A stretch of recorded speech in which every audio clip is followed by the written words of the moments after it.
তো কৃষকদের নিয়ে একের পর এক নতুন ভিডিও কিন্তু আমরা আপলোড করে চলেছি, অর্থাৎ নতুন নতুন প্রকল্পের আপডেট দিয়ে চলেছি। আর আজকে আপনাদের আরও একটি প্রকল্পের কথা বলবো যেটি 90% কৃষক জানে না, সেটি হলো প্রধানমন্ত্রী কৃষি সিঞ্চন যোজনা। যদি আপনি কৃষক হয়ে থাকেন এবং এরকম আপডেট আরও পেতে চান তাহলে অবশ্যই আমাদের এই চ্যানেলটিকে সাবস্ক্রাইব করে রাখুন এবং পাশে রাখা বেল আইকনটি প্রেস করে নোটিফিকেশন অল করে রাখুন। তো আজকের ভিডিওতে আমরা দেখে নেব যে প্রধানমন্ত্রী কৃষি সিঞ্চন প্রকল্প কী, এই প্রকল্পের মাধ্যমে কোন কোন কৃষকরা কোন কোন সুযোগ সুবিধা পাবে, কিভাবে আবেদন করবে, অনলাইনে ফর্ম কীভাবে ফিল আপ করবে, কী কী ডকুমেন্ট লাগবে, তার সম্পূর্ণ বিস্তারিত ভিডিওর মাধ্যমে দেখাবো।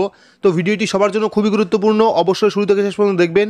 ভিডিওটি ভালো লাগলে লাইক করবেন, চ্যানেলটিকে সাবস্ক্রাইব করে পাশে রাখা বেল আইকনটি প্রেস করে নোটিফিকেশন অল করে রাখবেন, সবার সুবিধার্থে ভিডিওটি শেয়ার করবেন।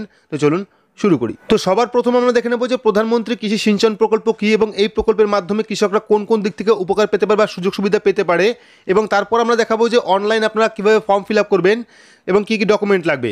তো এখানে দেখতে পাচ্ছেন, এখানে কিন্তু স্পষ্ট করে লেখা আছে সেচের জন্য ফি বছর কোটি কোটি টাকা প্রকল্পের কথা শোনা যায়, তবু পশ্চিম মেদিনীপুর জেলার 1/3 বেশি জমি এখনও বৃষ্টি নির্ভর।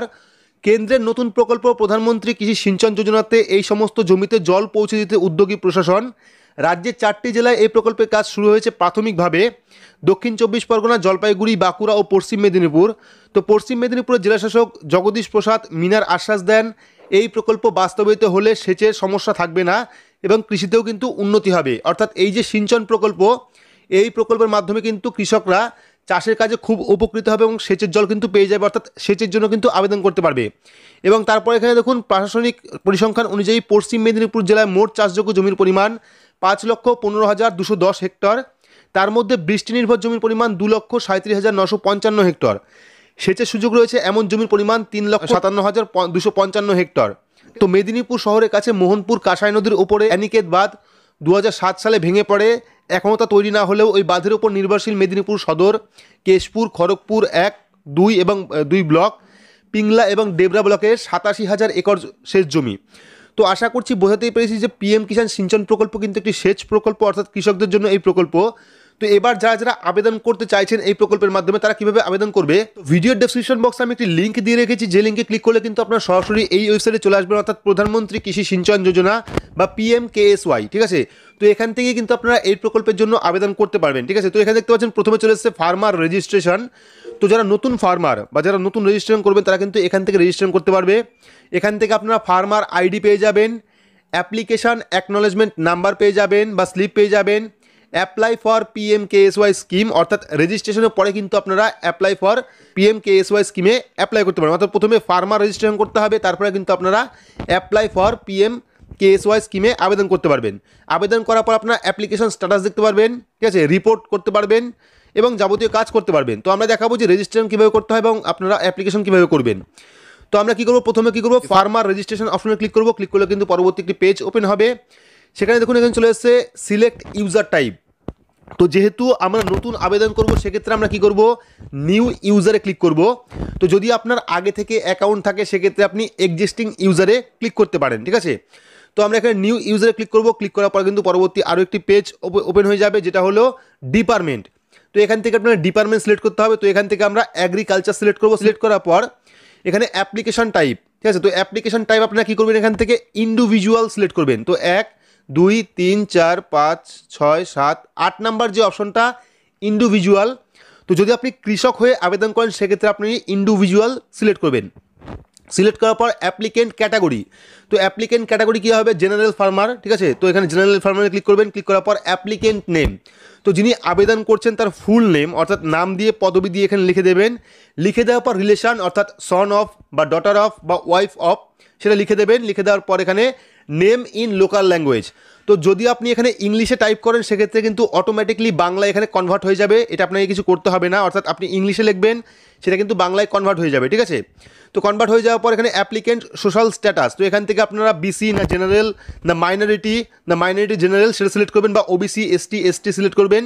সিলেক্ট করার পর এখানে এডুকেশনাল কোয়ালিফিকেশান, তো আপনার এডুকেশনাল কোয়ালিফিকেশান কী আছে সেটা সিলেক্ট করবেন। সিলেক্ট করার পর এখানে জেন্ডার কী আছে, মেল না ফিমেল না আদার্স, সেটা সিলেক্ট করবেন। সিলেক্ট করার পর এখানে এজ, অর্থাৎ এখানে আপনার বয়স দিতে হবে, আপনার বর্তমানে কত বয়স চলছে, 28 না 29 না 32 না 34 সেটা দেবেন। দেওয়ার পর ইমেল আইডি যদি থাকে সেক্ষেত্রে দেবেন, না থাকলে দেওয়ার দরকার নেই। ইনকাম পার অ্যানুয়াল, অর্থাৎ আপনার অ্যানুয়ালে অর্থাৎ বার্ষিক আপনার কত ইনকাম আছে সেটা আপনি লিখবেন। লেখার পর আইডেন্টিটি কার্ড ডিটেলস, তো এখানে কিন্তু আপনার রেশন কার্ড হলে রেশন কার্ড বা প্যান কার্ড, অর্থাৎ রেশন কার্ডের নাম্বার দিতে হবে। এখানে রেশন কার্ড নাম্বার দেওয়ার পর প্যান কার্ড নাম্বার দিতে হবে, দেওয়ার পর ভোটার আইডি কার্ডের নাম্বার দিতে হবে। এখানে কিষাণ ক্রেডিট কার্ড নাম্বার দিতে হবে। এখানে দেওয়ার পর আধার কার্ড, তো এখানে আধার কার্ড সিলেক্ট করবেন। যদি আপনার কাছে আধার কার্ড না থাকে, এনরোলমেন্ট আইডি থাকে, সেক্ষেত্রে আপনি এনরোলমেন্ট আইডি টিক করতে পারেন। যদি আপনার কাছে আধার কার্ড থাকে সেক্ষেত্রে আপনি আধার কার্ডের উপর টিক করে এখানে আধার নাম্বার বসিয়ে দেবেন। বসানোর পর অ্যাড্রেস ডিটেলস, তো এখানে কিন্তু ফুল ডিটেলস আপনাকে দিতে হবে। তো প্রথমে স্টেট, এখান থেকে স্টেট সিলেক্ট করবেন, ওয়েস্ট বেঙ্গল সিলেক্ট করার পর ডিস্ট্রিক্ট, তো এখান থেকে ডিস্ট্রিক্ট আপনারা সিলেক্ট করবেন, অর্থাৎ জেলা সিলেক্ট করার পর হাউস নাম্বার, তো হাউস নাম্বার আপনারা ভোটার লিস্টের যে পাতায় আপনার ছবি আছে সেই পাতাতে পেয়ে যাবেন হাউস নাম্বার।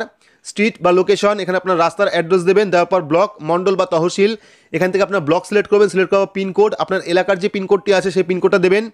দেওয়ার পর পঞ্চায়েত, তো এখান থেকে আপনারা পঞ্চায়েত সিলেক্ট করবেন, সিলেক্ট করার পর এসটিডি কোড দেওয়ার দরকার নেই। ভিলেজ অর্থাৎ গ্রামের নাম সিলেক্ট করবেন, এখান থেকে সিলেক্ট করার পর ফোন, তো ফোন নাম্বার দেওয়ার দরকার নেই।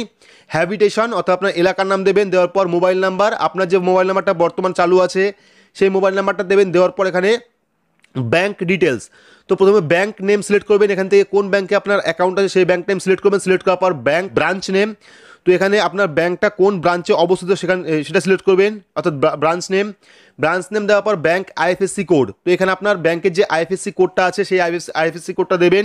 তো আইএফএসসি কোডটা আপনারা ব্যাঙ্কের পাসবইয়ের প্রথম পাতায় বা চেকবুকের পাতায় পেয়ে যাবেন, সেখান থেকে আইএফএস কোডটা বসিয়ে দেবেন। বসানোর পর ব্যাঙ্ক অ্যাকাউন্ট ডিটেলস, আপনার অ্যাকাউন্ট নাম্বার এখানে দেবেন।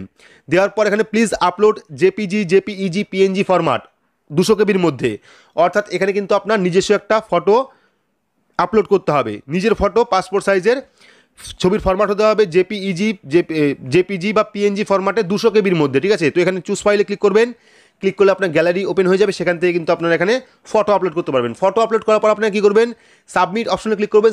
সাবমিট অপশনে ক্লিক করলে কিন্তু আপনাকে একটি অ্যাকনোলেজমেন্ট নাম্বার দেবে, যেটা আপনাকে ভালোভাবে রেখে দিতে হবে বা স্ক্রিনশট করে রেখে দিতে হবে।